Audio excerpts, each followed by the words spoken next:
Hello everyone. So today is a home project here at our house. If you'll hang tight real quick, I want to talk to you about putting a backsplash here in our kitchen.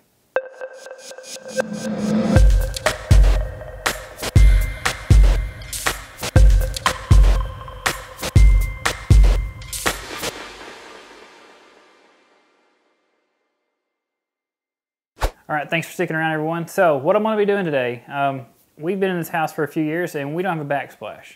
It's something we've been talking about getting done, but I'm going to be doing it instead of bringing somebody in here to do it because I like to get my hands dirty. So instead of doing tile, my wife likes the farmhouse rustic charm type of decorating. And if you Google or Pinterest any of this stuff, you'll see that there are beadboard backsplashes that people do. And that's what we're going to do. We're going to do beadboard. It's paintable. You can custom do color if you wanted to, if you were doing this yourself after watching this video. It's pretty cool and it's durable.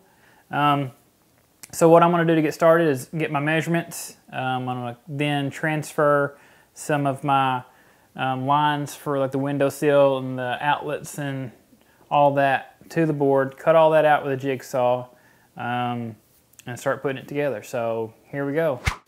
All right, everyone, so here's where I'm gonna get started showing you how I got the beadboard installation going. I'm a visual person, so I took a piece of white poster board and I traced where I wanted the beadboard backsplash to end on the wall. And I decided to end it with the line of the upper and lower cabinets. They are in line with one another, so I connected those cabinets with the backsplash. As you can see here from how I'm drawing it out on this poster board.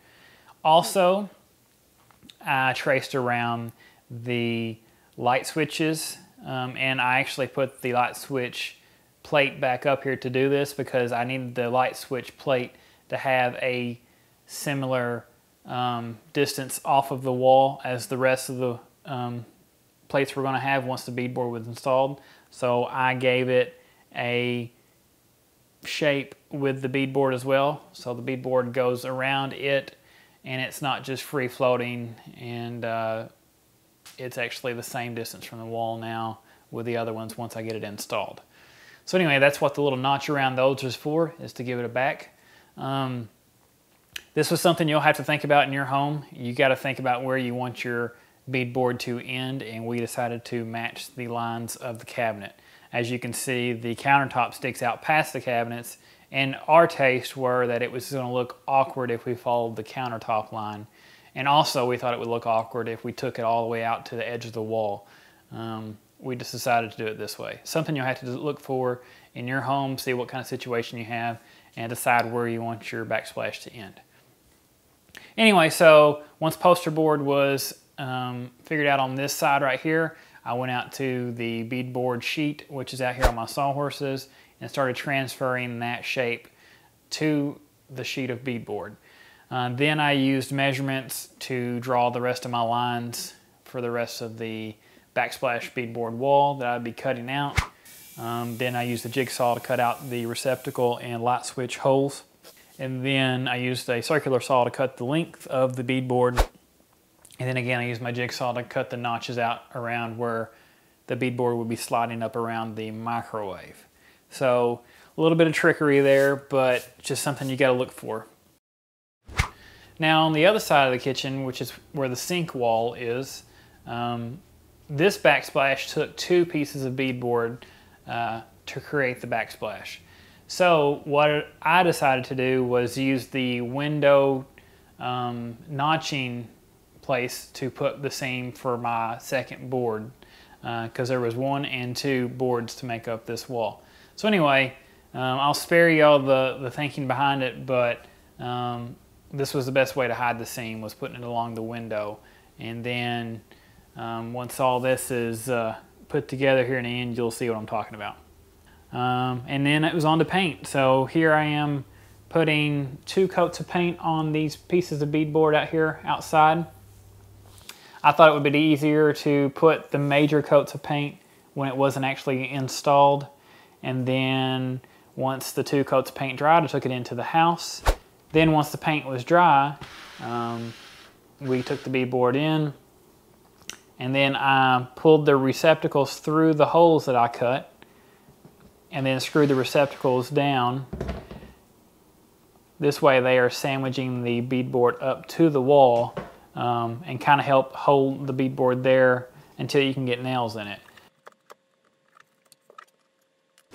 I did not use glue or anything like that because I thought if I was to ever remove this backsplash, I didn't want to damage the existing wall more than just having to pull nails out of it. So anyway, something to think about. A lot of people glue these down, but I did not. This is a no glue method. So anyway, you saw me just tighten all these receptacles down.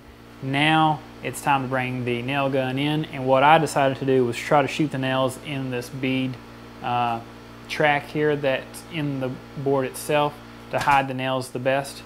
And then once all these nails were shot in here and this board was secured to the wall, I came back with spackled over all the nail holes, sanded where the spackling had been, just if it needed it.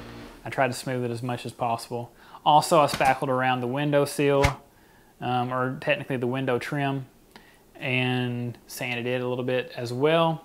And then I went over and touched up all of my paint, and basically these beadboards now have 3 coats of paint because I put one more coat over all of my nail holes. And that is it. You can now see the before one more time.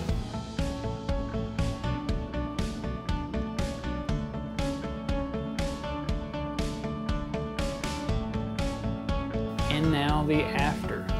So again, I kind of spared you some of the details of everything I had to do. I kind of glossed over it and you can just see me doing the work itself. But this was a great weekend project for anybody who's a do-it-yourselfer. I absolutely love it. More importantly, my wife loves it.